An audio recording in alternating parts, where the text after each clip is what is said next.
اللہم صلی علی محمد وعلی آل محمد وبارک وسلم۔ ابتدا ہے اس رب جلیل کے بابرکت نام سے جو دونوں جہانوں کا بنانے والا ہے۔ تمام عزتیں، تمام جو کائنات ہے اس کا مالک ہے۔ وہ اگر چاہے تو عزت دینا چاہے تو پوری کائنات مل کے اس کو ذلیل نہیں کر سکتی، وہ کسی کو ذلت دینا چاہے تو پوری کائنات مل کے اس کو عزت نہیں دے سکتی۔ خواتین و ذات، آپ دیکھ رہے ہیں اوصاف رمضان اور میں ہوں حسین لیاقت، میرے ساتھ ہیں غزل اشرف۔ اور جیسے کہ آپ نے کہا نا کہ وَتُعِزُّ مَن تَشَاءُ وَتُذِلُّ مَن تَشَاءُ، اور آپ چونکہ سب کو پتہ ہے کہ آج تیسرا روزہ ہے اور یوم وصال بھی ہے سیدہ فاطمہ الزہرا سلام اللہ علیہا کا، اور اسی حوالے سے منقبت پیش کرنے کے لیے اسٹوڈیو ہمارے ساتھ موجود ہے محمد صدیق اللہ قادری صاحب۔ آپ 10 سالوں سے ان کو دیکھ رہے ہیں، مختلف ٹی وی چینلز پر یہ موجود ہوتے ہیں اور نعت وغیرہ تلاوت وغیرہ کرتے رہتے ہیں۔ آج آپ منقبت پیش کریں گے؟ جی ضرور، میں پیش کرتا ہوں۔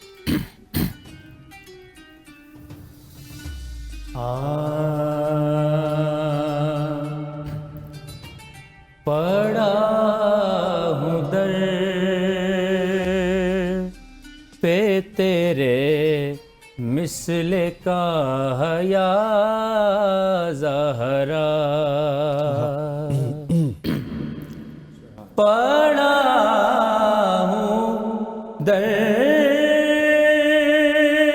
پہ تیرے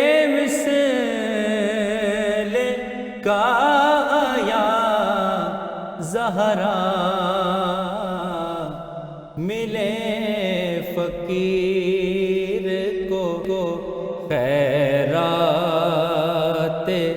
جاہ یا زہرا، تو بادشاہ ہے دو عالم کی ایک شہزادی، تو بادشاہ ہے دو عالم کی ایک شہزادی، میں ایک غریب تیری گرد راہ یا زہرا، ہے جن کے نور سے امت کے روز و شب روشن، ہے جن کے نور سے امت کے روز و شب روشن، حسن حسین تیرے محرماں یا زہرا، حسن حسین تیرے محرماں یا زہرا۔ کیا کہنے خواتین و حضرات، انسانی تاریخ میں یقیناً خاتون جنت سید النساء العالمین نور چشم رحمت العالمین سید فاطمہ زہرا سلام اللہ علیہا کی شخصیت تمام خواتین کے لیے اسوہ کامل کا درجہ رکھتی ہے۔ آپ سلام اللہ علیہا نے ایک بیٹی، بہن، بیوی اور ماں کے روپ میں قیامت تک آنے والی خواتین کے لیے جو نقوش راہ و تربیت چھوڑے ہیں وہ عدیم المثال ہیں، اور یقیناً ایک عورت اور پورے معاشرے کی بقا کے لیے لازم ہے۔ سیدہ سلام اللہ علیہا کی حیات مبارکہ کا ہر پہلو خواتین کے لیے مشعل راہ ہے۔ اور صرف یہی نہیں، اس کے ساتھ ساتھ اگر آپ کو بتائیں تو سیدۃ النساء العالمین فاطمہ الزہرا سلام اللہ علیہا مرضیہ، عابدہ، زاہدہ، ماجدہ، ساجدہ، زکیہ، طاہرہ، ام الحسنین، ام السبتین اور ام الائمہ وغیرہ، اور اس کے علاوہ کئی زیادہ آپ سلام اللہ علیہ کا ہر لقب اور رکنیت آپ کی شخصیت کا آئینہ دار اور عکاس بھی ہے۔ اس سے بڑھ کر سیدہ سلام اللہ علیہ کی شان کیا ہوگی کہ سرکار دو جہاں رحم الانس و جاں رحمت للعالمین خاتم النبیین صلی اللہ علیہ وآلہ وسلم خود فرما رہے ہیں کہ فاطمہ میری جان کا ٹکڑا ہے اور جو اسے خوش کرتا ہے وہ مجھے خوش کرتا ہے اور جو اس سے ناراض کرتا ہے وہ مجھے ناراض کرتا ہے. اور اس سے بڑھ کر فاطمہ ام ابیہا یعنی کہ فاطمہ تو اپنے باپ کی بھی ماں ہے. بے شک بے شک. اسی حوالے سے ہمارے ساتھ ان اسٹوڈیو موجود ہیں آج اسی تمام تر صورتحال پر بات کرنے کے لیے. ہمارے ساتھ موجود ہیں سید جہانگیر شاہ سعیدی صاحب. علامہ صاحب thank you so much for joining us. آج بڑا ایک زبردست دن ہے جہاں پہ سیدہ فاطمہ رضی اللہ تعالیٰ عنہ کی آج ان کی مناسبت سے یہ دن منایا جا رہا ہے. ان کے اسپیشلی اگر بات کیجئے اس دن کی, یہ دن کتنا اہمیت کا حامل ہے, اور پھر اسپیشلی اگر ان کے بچپن کی بات کیجئے تو وہ کیسا گزرا؟ بسم اللہ الرحمن الرحیم. بہت شکریہ آپ دونوں کا اور آپ کے چینل کا. میں سمجھتا ہوں کہ آج کا جو موضوع ہے وہ ہستی جن کے لیے میر انیس نے ایک بڑا خوبصورت شعر کہا. کہتے ہیں کہ کاغذ پہ پہلے سورہ مریم کا دم کروں, کاغذ پہ پہلے سورہ مریم کا دم کروں, تب فاطمہ کی عفت و عصمت رقم کروں. سیدہ کائنات زہرا سلام اللہ علیہا کا اتنا بڑا مقام ہے. سیدہ پاک کے ہستی پر بات کرنے سے پہلے میر انیس کہتے ہیں سورہ مریم پہلے پڑھیں, کاغذ پہ پہلے دم کریں, پھر بات کریں. اتنا بڑا ادب ہے, آپ کی ہستی کا پروٹوکول ہے. اس لیے آپ نے آقا علیہ السلام کا فرمان یقیناً سنا ہے, پڑھا ہے کہ محشر کے دن جب سیدہ کائنات تشریف لائیں گی تو کہا جائے گا اے اہل محشر, اے اہل محشر اپنی نظریں جھکا لو, فاطمہ بنت محمد کا گزر ہو رہا ہے. اور آپ جانتے ہیں کہ محشر کے دن صرف میرے آقا نہیں ہوں گے, میرے آقا کی امت نہیں ہوگی, بلکہ تمام نبیوں کی امتیں موجود ہوں گی. اور اس وقت سیدہ کائنات کا یہ پروٹوکول ہوگا.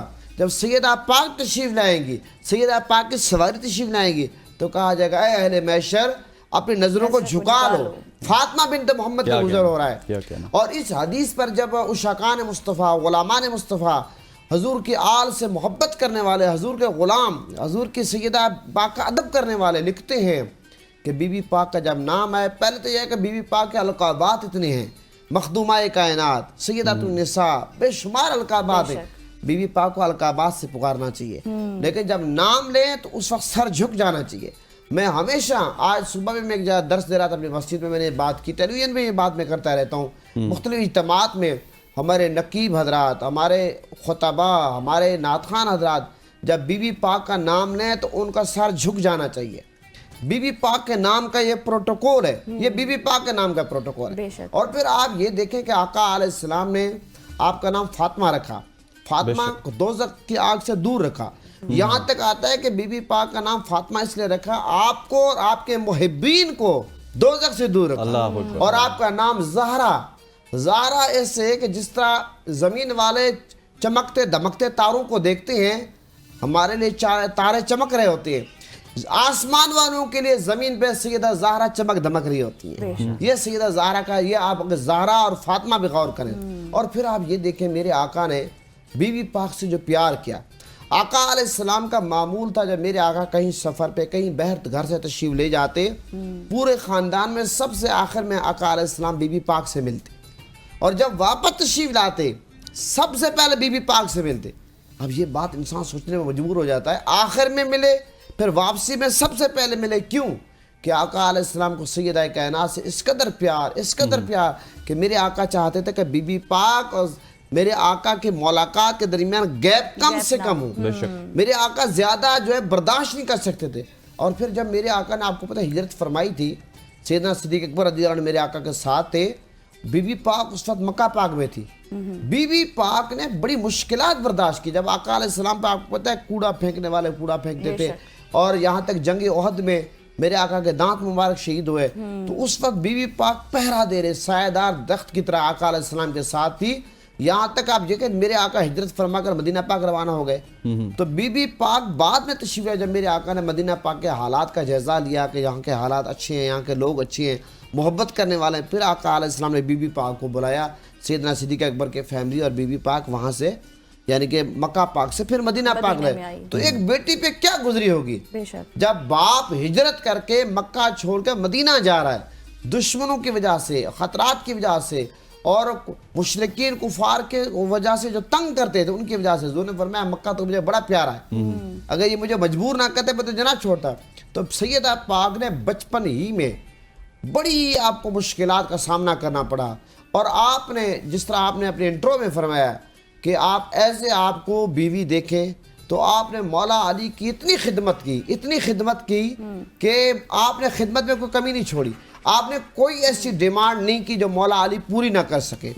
ایز اے ماں دیکھیں تو آپ نے حسنین کریمین کی تربیت کی, اور ایز اے بیٹی دیکھیں آپ نے اپنے باپ کی جو خدمت کی. آپ جس حوالے سے بی بی پاک کی زندگی کو پڑھیں, یہاں تک کہ آپ اپنے گھر کا کام کاج سارا خود کرتی تھی. آپ کو تو علم میں ہے, چکی چلاتی تھی, سارا کام کاج. ایک دفعہ صرف مولا علی نے آپ کی خدمت میں یہ فرمایا کہ آپ غلام آئے ہوئے ہیں, آپ اپنے بابا جان کی خدمت میں عرض کر دیں کہ غلام ایک مل جائے تاکہ آپ اتنا گھر کا کام کاج کرتے ذرا آپ کے کام میں وہ ہاتھ بانٹے کا آسانی ہو جائے گی. تو بی بی پاک تشریف لے گئی, تو اس وقت میرے آقا تشریف نہیں تھے, گھر میں تشریف فرمانے تھے. بعد میں پتہ چلا آقا علیہ السلام خود تشریف لے آئے بعد میں, اور جب میرے آقا تشریف لائے اس وقت سونے کا ٹائم تھا. میرے آقا تشریف لائے تو میرے آقا اپنی پیاری بیٹی سیدہ کائنات اور مولا علی کے درمیان میرے آقا تشریف رکھے. میرے آقا نے بیٹھے, میرے آقا نے فرمایا بی بی پیاری بیٹی میری دختر, اگر میں آپ کو ایک وظیفہ بتا دوں, 33 بار سبحان اللہ پڑھنا, 33 بار اللہ اکبر پڑھنا, 34 بار اللہ اکبر پڑھنا, آپ کے سارے دن بھر کی تھکاوٹ دور ہو جائے گی. اس کو تسبیح فاطمہ کہتے ہیں. آج دیکھیں ہماری مائیں بہنیں بیٹیاں کہتی ہیں گھر میں برتن دھونے کے لیے ماسی الگ ہونی چاہیے, کپڑے دھونے کے لیے الگ ہونے چاہیے, استری کے لیے الگ ہونے چاہیے, گھر کا کام کاج الگ ہونا چاہیے. کہ وہ خود اپنے کام کرتی تھی, اور آج کے لیے ہم سب کے لیے ایک تو مثال آج ہے. ہماری ماں بہنوں کو چاہیے کہ آپ بی بی پاک کی جو زندگی جو اسوہ سیرت اس کو پڑھیں. وہ آپ کو یاد بھی ہے کہ جب وہ ایک مانگنے گئی کہ مجھے کام والا چاہیے تو انہوں نے تسبیحات فاطمہ بتا دی. حضرت آپ کا بہت بہت شکریہ, thank you so much for joining us. Syed Jahangir Shah Saeedi صاحب آپ کا شکریہ, سبقت اللہ صاحب آپ کا شکریہ. خواتین حضرات, ہمارے پہلے سیٹ ختم ہوا جاتا ہے, یہاں پہ وقت ہو جاتا ہے ایک شارٹ سی کمرشل بریک کا. بریک لیتے ہیں, واپس آتے ہیں, stay with us. Welcome back خواتین و حضرات. اب ایک بڑا انٹرسٹنگ سیگمنٹ ہے, اور بالکل افطار سے پہلے جب یہ سیگمنٹ ہوتا ہے تو آپ کو سن کے بڑا مزہ آتا ہے, کیونکہ ننھے لفظ جہاں پہ بھی ہوں وہاں پہ بڑی دانائی ہوتی ہے, اور معصوم بچوں کی زبان سے نکلی ہوئی باتیں اکثر سادہ مگر گہری دانائی سے بھرپور ہوتی ہیں. بالکل, اور آج ہم اپنے پہلے دن والے بچوں سے پوچھتے ہیں کہ وہ پہلے دن والے یہ کل کہاں تھے؟ ریکنا اور جہانیہ کل اسکول پہ تھے. اسکول پہ تھے, تو آپ کو ہم نے بولا تھا یار کہ آپ نے یہاں پہ آنا ہے, ہمیں کہانیاں سنانی ہیں. چھٹی نہیں ملی. چھٹی نہیں ملی؟ آج کیسے ملی؟ آج کیسے ملی؟ آج ہماری چھٹی جلدی تھی. جلدی ہو گئی تھی. اور ٹیچر کو جب ان کو چھٹی نہیں ملے گی یہ غائب ہو جائیں گے. ایسے ہی کرو گے؟ پورا رمضان ہے, آج روزہ رکھا ہے؟ نہیں. ہاں, پہلے جہانیاں کہنے لگے تھے کہ میں نے رکھا ہے روزہ. اچھا, پہلا روزہ کیسا گزرا؟ اچھا گزرا. اب کب روزہ رکھنا ہے, کتنے دن کے بعد؟ آپ فرائیڈے کو رکھیں گے. بس چلیں جی, سٹوری سنائیں. آج کچھ سنایا تھا کہ ہم سن کے ہمارا روزہ اچھا گزرے, خواتین و حضرات کا بھی روزہ اچھا گزرے, ناظرین کا. ایک دفعہ کا ذکر ہے, ایک بچہ تھا, اسے بچپن سے علم حاصل کرنے کا بہت شوق تھا. جب وہ تھوڑا سا بڑا ہویا, اس کی امی نے سوچا کیوں نہ اسے شہر بھیجا جائے اور یہ اچھی تعلیم حاصل کر کے آئے. تو جب وہ لوگ شہر جا رہے تھے تو اس کی امی نے اس کی قمیض کے اندر 40 اشرفیاں ڈالی اور سی دی, اور اسے کہا کہ ہمیشہ سچ بولنا ہے, کبھی بھی جھوٹ نہیں بولنا. بالکل. ہاں. تو پھر جب وہ لوگ جا رہے تھے تو اس زمانے پہ بائکس اور گاڑیاں نہیں ہوتی تھی, یا تو لوگوں نے پیدل جانا ہوتا تھا یا تو گھوڑے پہ بیٹھ کے. تو جب وہ لوگ جا رہے تھے تو ان کے اوپر ڈاکوؤں نے حملہ کر دیا, اور پھر وہاں پہ افراتفری پڑ گئی, اور وہ ساروں کی تلاشی لے رہے تھے بار بار. تو جب ایک ڈاکو اس بچے کے پاس آیا, جب اس کی تلاشی لی, جب اسے کچھ نہیں ملا تو اس نے کہا بچے تمہارے پاس کیا ہے؟ اس نے کہا میرے پاس 40 اشرفیاں ہیں. اور پھر اس نے کہا تمہارے پاس تو نہیں ہے, میں نے تمہاری تلاشی لی. تو اس کی امی, انہوں نے کہا کہ میری امی نے قمیض میں سی کر دی تھی. وہ انہیں نہیں کہا تھا, ان کے جب وہ سردار کے پاس لے کے گیا وہاں پہ گئے, تو وہاں پہ گئے. وہ مطلب ہم بھول گئے بچپن کی کہانیاں. تو انہیں ان سے پوچھا کہ تمہارے پاس کیا ہے؟ تو پھر اس بچے نے کہا میرے پاس 40 اشرفیاں ہیں, میری امی نے میری قمیض کے اندر سی دی ہیں. تو جب اس نے قمیض اس بچے کی کاٹی تو اس کے اندر سے وہ ملی اسے اشرفیاں, اور اس نے کہا تم تو جھوٹ بول کے اپنی اشرفیاں بچا سکتے تھے, لیکن تم نے جھوٹ کیوں نہیں بولا؟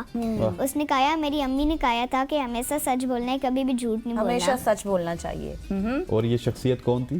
اور یہ بڑے ہو کے بچہ شخصیت بنا جن کا نام ہے حضرت شیخ عبدالقادر جیلانی. ماشاءاللہ ماشاءاللہ. جہانیہ, مقابلہ سخت ہو گیا بھائی, جلدی سے کہانی سناؤ.